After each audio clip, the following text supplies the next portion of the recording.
Hello everyone, we are the Plus 3A. Today, we will tackle about the school library idea from dream to reality. Mission. The mission is the school library program is to ensure that students and staff are effective users of ideas and information. The school librarian empowers students to be critical thinkers, enthusiastic readers, skillful researchers, and ethical users of information.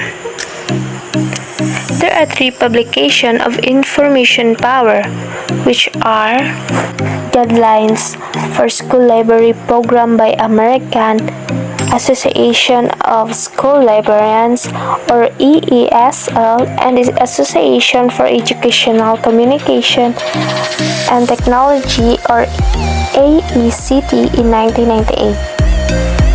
Information power was a rite of passage, something to educators and librarians that the specialized field of school librarianship have come of age. At last, school librarians had at their fingertips a blueprint that reframed library practice and offered a vision to guide further growth and development of the profession. Three new roles information power in 1988. The rules for school library media specialists that information power unambiguously described were information specialists, teachers, instructional consultant conceived as a type of powerful, interacting, and triad. The unique responsibility that librarians were to assume was clearly and succinctly stated as well, to ensure that students and staff are effective users of ideas and information. As best practice, information power called on school librarians to replace fixed schedule, stand-alone lesson delivered in a predetermined sequence with fully integrated information skills instruction, planned in cooperation with classroom teachers and conducted as needed. Information power was created a new phase for school librarianship with the goal of helping practitioners as well as teachers and administrators put aside old-fashioned and frequently negative stereotypes, thereby gaining a new understanding and appreciation for the educational potential represented by proactively presented library programming.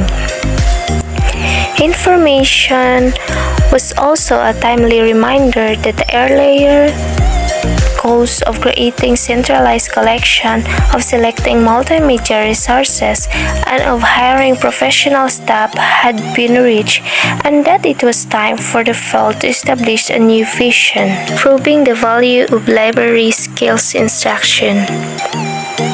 Many in the profession entertain high hopes that the use of information power, AASL and AECT 1998 as the first formal manual, primer, and guide for school librarianship along with the new roles it identified for school librarians would result in achievements benefit for students.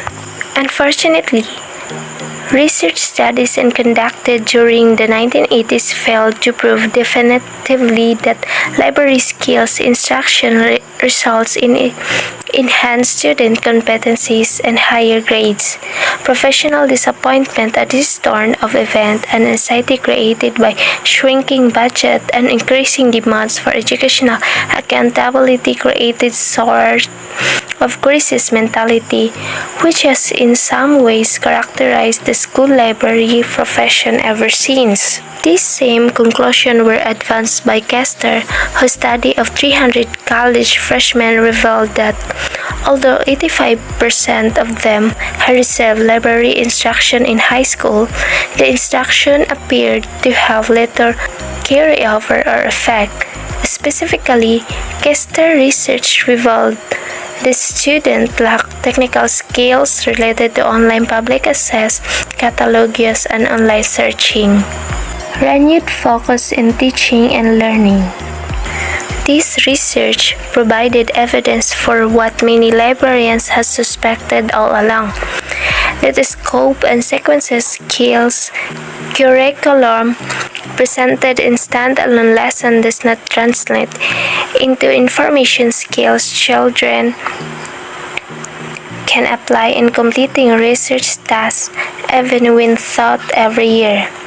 But if, as was now evident, the traditional approach was ineffective, what should be introduced in its place? This question led researchers, the practitioners, to consider a variety of alternatives.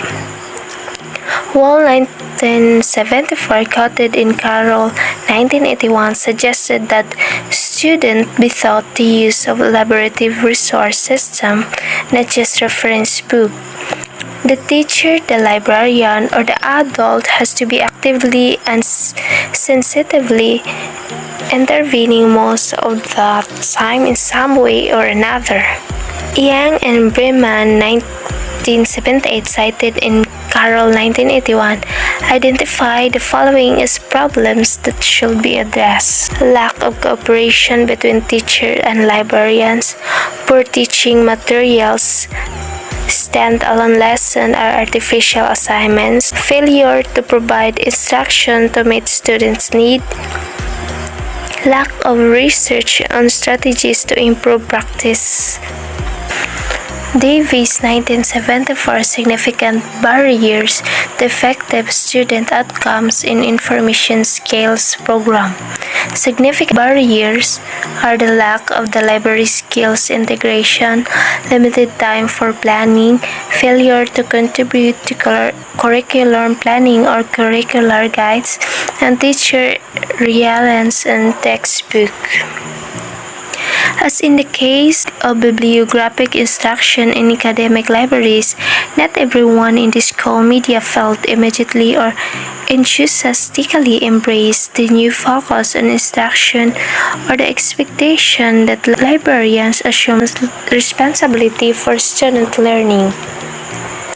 Instead of facing kids to spend the majority of their time searching for information with usually poor result, we should give them the information under certain circumstances so that they do have a foundation of good information to work with and as a result, develop the skills in information sources. The belief is that these skills and knowledge are not only more important but must precede the attempt to develop information-seeking skills if such efforts are to be effective. Listeners suggested that the best solution might be to turn the entire enterprise on its head, provide information directly to elementary students, and save library skills instruction for upper level students. A new version for a new millennium. Peter DeHart indicates that for many students, library skills education is still not achieving its potential in helping students learn. Hart study involved students, college professors, employer, and participants. AASL members was the creation of an enriched agenda that allows school librarians to set their sights once again on fresh horizons set forth and skillfully articulated in 3 publications. The 3 publications are Standards for the 21st Century Learner, or AASL 2007, Standards for the 21st Century Learner Action, or AASL 2009, Empowering Learner Guidelines for School Library Program, or AASL 2009. Together, these 3 documents provide a new structure and present new challenges for practitioners. Standard for the 21st Century Learner is document directly establishes the content and frameworks for information literacy instruction.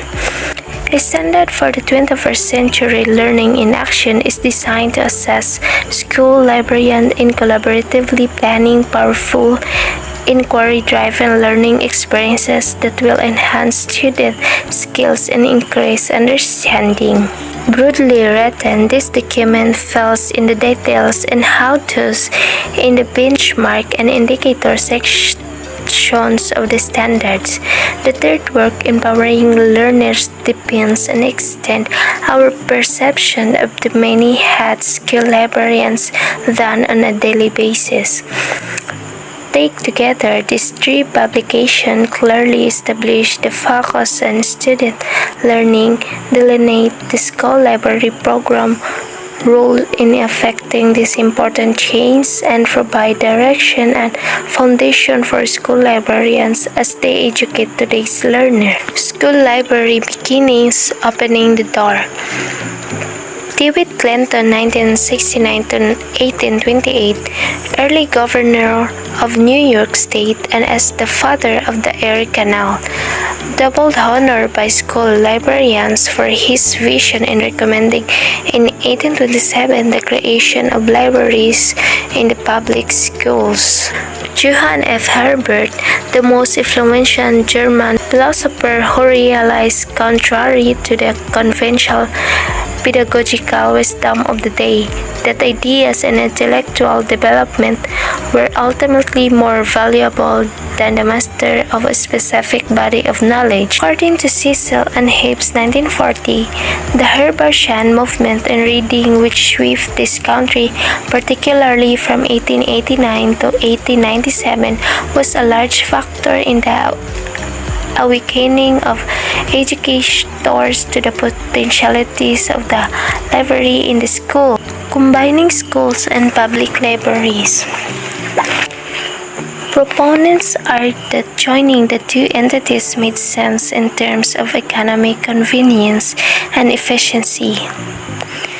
Carpenter, 1905, quoted in Cecil and Hebb's 1940 to 1958, they maintained that as both types of libraries promoted educational advancement, blending the two would better serve all elements of the community. Enthusiasm for this idea was shared by Melville Dewey and creating public and others, including Samuel Sweat Green, while Green stopped far short of creating public and school libraries in Worcester, Massachusetts as a single entity.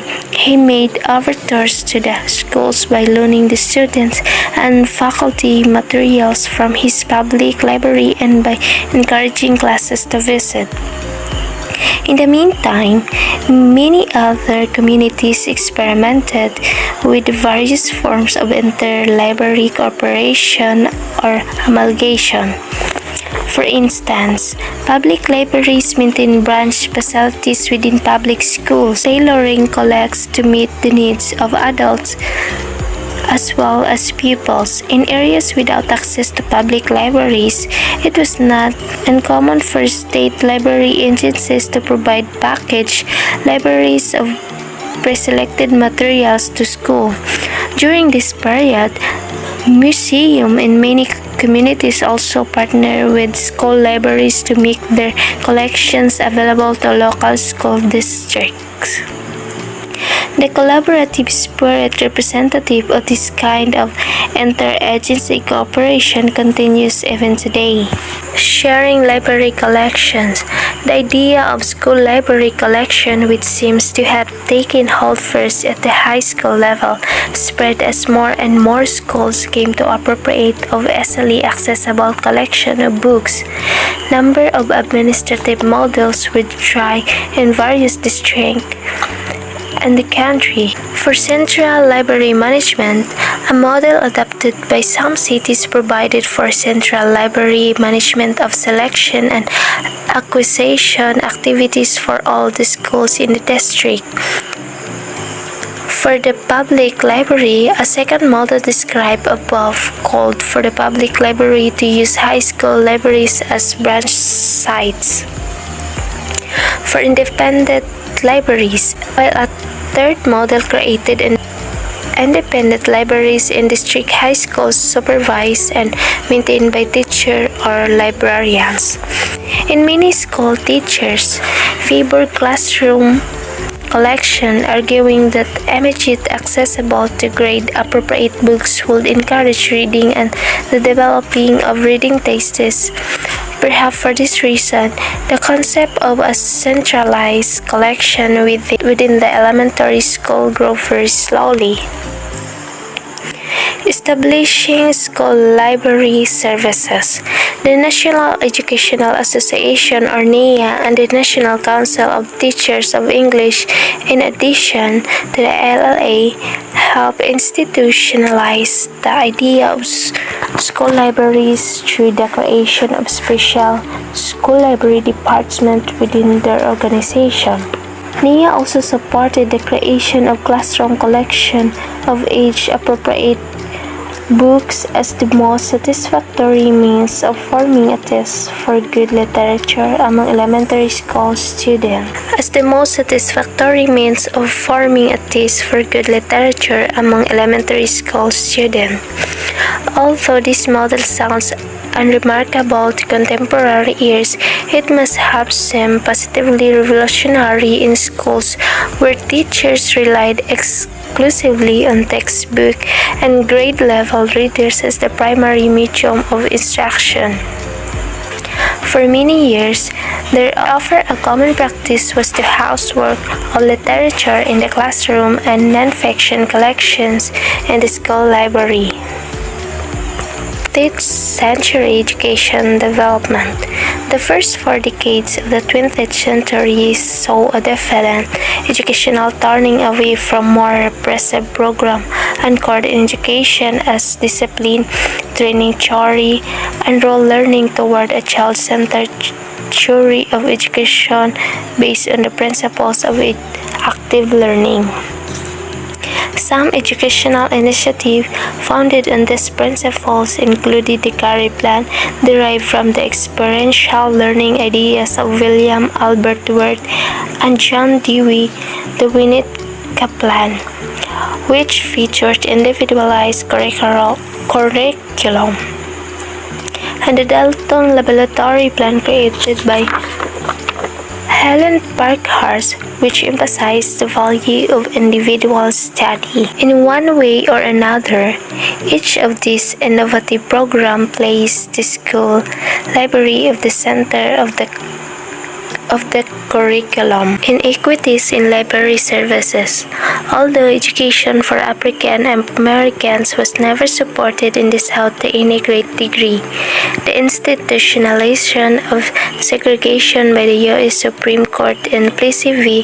Ferguson in 1896 ushered in an era of inequality not since the days of slavery before the Civil War.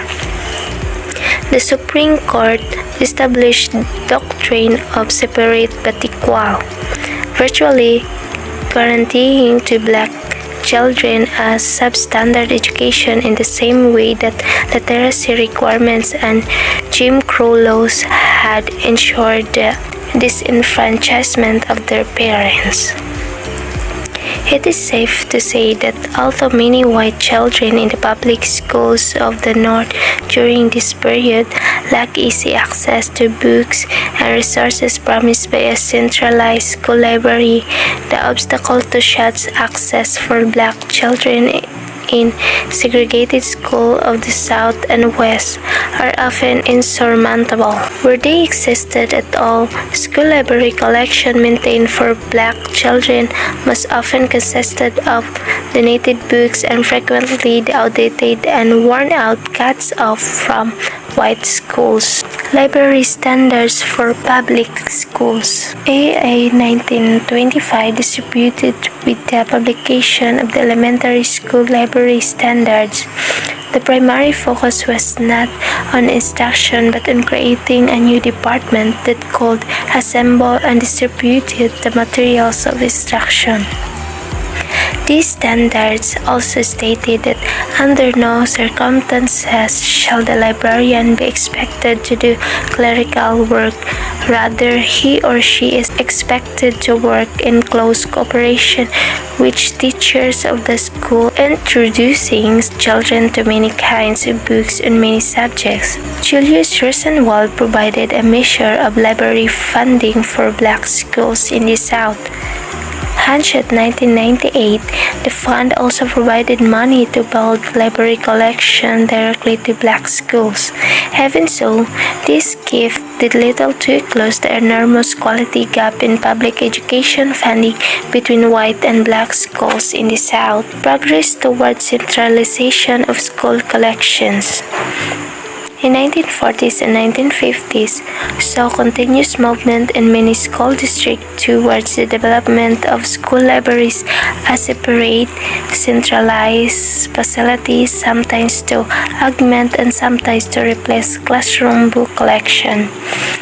ALA in 1945 defined the educational purposes of the library to participate effectively in the school program and called on school librarians to provide instructors in the use of the library materials in addition to offering reading guidance. Through these activities, the report suggested students will become skillful and discriminating users of libraries and of printed and audiovisual materials. Sputnik by the Russian, the national spotlight was trained on the quality of its schools. The standards for school library media programs 1960, a turning point. Davis 1975 described as the single most important document in the history of school library development. 1958 amounted to a declaration of independence for school librarians, then the standard constituted an educational bill of rights for students. The standard explicitly recognized the importance of library resources as the basic tools needed for the purpose of effective teaching and learning, and fundamental to the educational experience of all school children. In 1965, the Elementary and Secondary Education Act providing additional funding for materials and facilities. Nevertheless, government funding for books and equipment throughout the 1960s, together with powerful statement of policy and direction provided by professional organizations, ultimately made it possible for school librarians to reinvent their library as media centers. The new standards in 1969. The publication of the standards for school media programs. By 1974, studies reported that 84% of the public schools in the country now had centralized library facilities. Developing instructional program between 1876 and 1920, the very first school librarians were concerned about instructing students in library use is evidenced by the volume of journal articles and library guides teaching library lessons. The format for the delivery of learning skills instruction in the library context took the form in the elementary grades of pre-arrangement library session. At the junior high and high school levels, the subject of library skills was still most frequently taught as part of English and languages art courses. The content of library lesson involved the care of books and other library materials, the parts of a book, authors and illustrators, the use of specific resources and reference to library organizations, location of items on library shelf, alphabetical order, the card catalog, Dewey Classification System. Baumbach's study revealed that by 1985, 64% of state and territorial respondents reported that some sort of organized curriculum in information skills 280 was in place. Of these, the overwhelming majority included research skills, resource tool skills, location skills, and literature appreciation.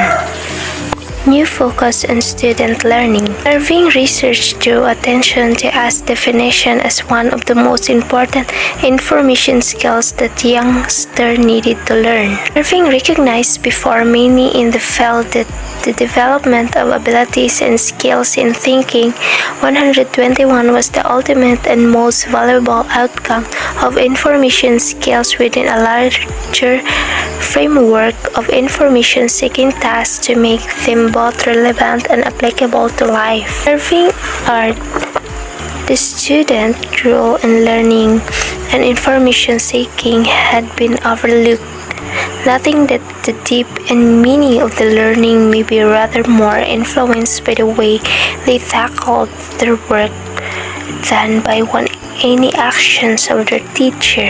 Irving 1983 suggested that the relationship between teaching and learning appears more complex than was previously assumed. Collison 1986 argued for the inclusion of both affective, emotional, and cognitive or rational domains in this aspect of the library program. Inherent this initiative was the realization that learning was not a task confined to formal schooling and that teaching required commitment to a student's intellectual growth as well as to skill acquisition. These were new goals and they called for the development of new strategies and new outcomes. Flexible scheduling.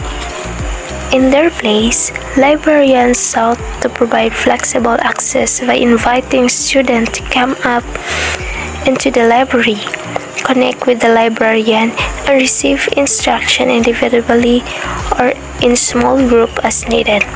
Flexible access allowed teachers to capitalize on student interest and teachable moments and librarians to deliver just-in-time instruction when it was most likely to extend student learning or support student research activities.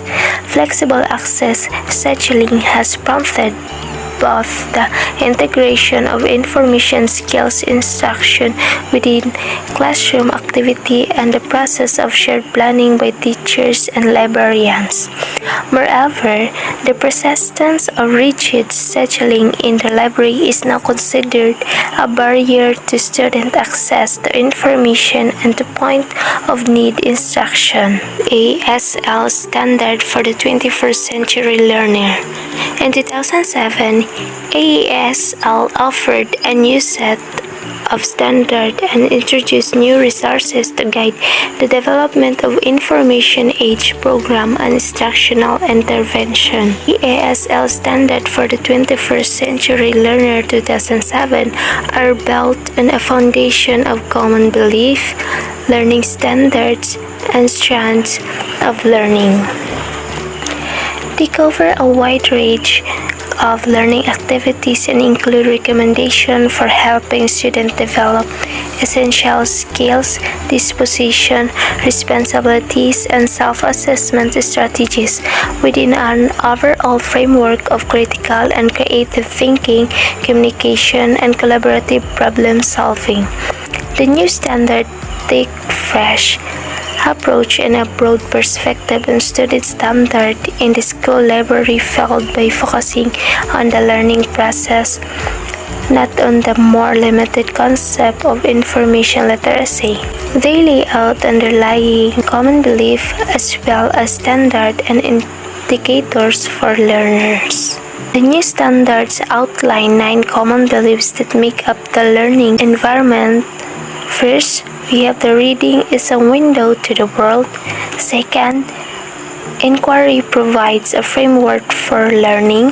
Third, ethically behavior in the use of information-based thought. Fourth, technology skills are crucial for future employment needs. Fifth, equitable access is a key component for education. Sixth, the identification of information literacy has become more complex as resource and technologies have changed. The continuing expansion of information demands that all individuals acquire the thinking skills that will enable them to work on their own. Eighth, learning has a social context. And lastly, the school libraries are essential to the development of learning skills.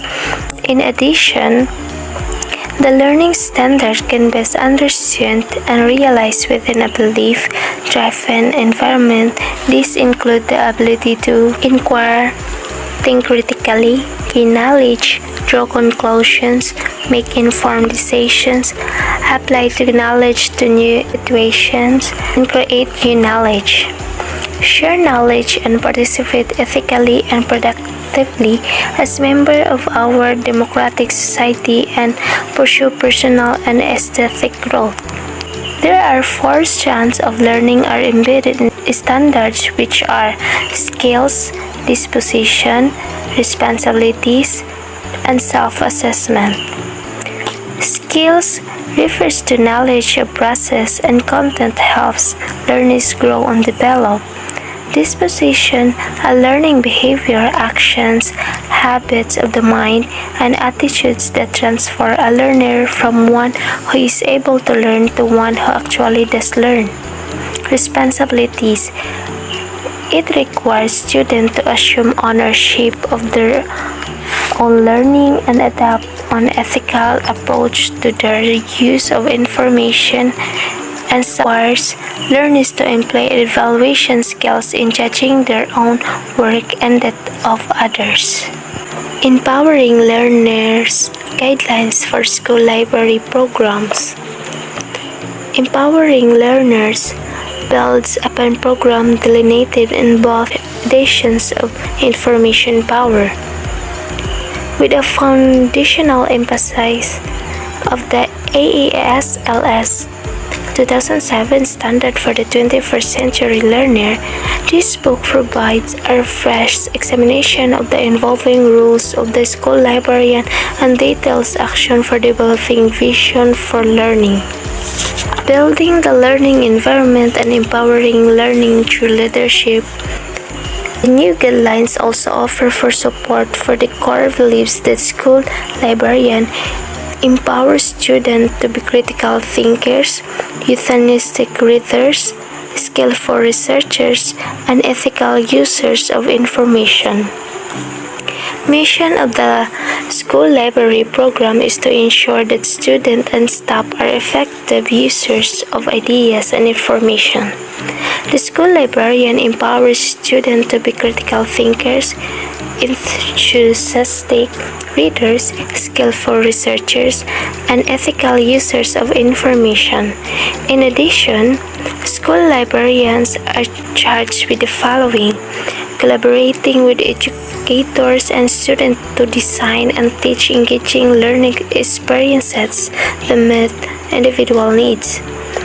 Instructing students and assisting educators in using, evaluating, and producing information and ideas through active use of a broad range of appropriate tools, resources, and information technologies, providing access to materials in all formats, including up-to-date, high-quality, varied literature to develop and strengthen a love of reading, providing students and staff with instruction and resources that reflect current information needs and that anticipate changes in technology and education. Providing leadership in the total education program, advocating for a strong school library program as essential to meeting local, state, and national educational goals. Standard for the 21st Century Learner in Action. AASL recommends inquiry-driven learning. Inquiry is defined as the stance toward learning in which the learners themselves are engaged in asking questions and finding answers, not simply accumulating facts that have no relation to previous learning or new understanding. Standard for the 21st century learner in action provide practitioners with a working document that contains detailed information about standards, strengths, indicators, and benchmarks. It is designed as a bridge to help school librarians determine how to integrate the new standard into library media instruction and provide examples and step-by-step direction for developing. Through collaboration with classroom teachers, instruction modules that take into account skills, disposition in action, responsibilities, and self-assessment strategies, demonstrating our value, an enduring dilemma. L.A. Martin, 1984, today a professional imperative for school librarians. We must provide empirical substantiation for what every librarian knows intuitively. Library programming makes a difference in student achievement. The older concept of passive culture repositories or center for the development of an enjoyment and appreciation for reading good books while identifying very important functions do not appear to be actively responsive to the entourage of needs identified as crucial for survival in a rapidly changing world. The level of expectation that is satisfied with a nice generated but fairly superfluous resource is no longer relevant or appropriate. Interestingly and importantly, the instructional function of the school librarian has been made more complex and more exciting in recent years by increased attention to reading and libraries in the national media. It seems quite likely that this misconception will continue until policymakers come to understand and appreciate the cognitive challenges that exist for students operating in online environments and the complexities involved in information seeking and learning in dynamic information environment. That will be all. Thank you.